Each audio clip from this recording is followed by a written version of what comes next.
Now what we're going to do is talk about uniform motion. Uniform motion is movement at a constant speed. So if I'm driving down a city street at 50 kilometers per hour, I need to maintain that speed. Okay, I'm not speeding up, I'm not slowing down. So whenever you hear uniform motion, it means your speed is constant. And I have three graphs here that shows exactly that. In this first one, my speed is not changing. In fact, I'm standing still. If I look at this, let's say this was 5 meters, and I have 1 second, 2 seconds, 3 seconds. Well, at 1 second, my distance is 5 meters.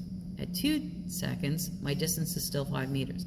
At 3 seconds, my distance is still 5 meters. So I'm not moving. I'm 5 meters from wherever I'm started, and that's an example of uniform motion. And remember that when you have a flat horizontal line in a distance time graph, it means you're standing still. Your speed is 0, and 0 is a constant number. In this example, even though my distance is increasing, it's a straight line. So this is an example of uniform motion as well.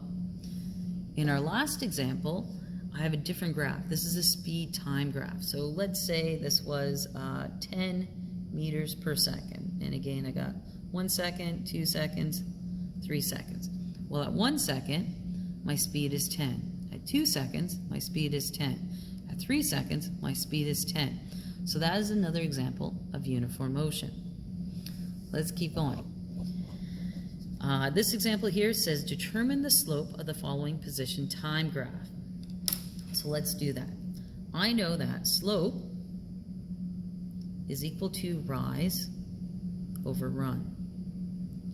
So I figure out the rise and the run of this graph, I can actually find the slope. So the rise from here to here, if I go between 5 and 15, is 10. My run, I'm going between 0 and 5. So all the way across here, that's 5.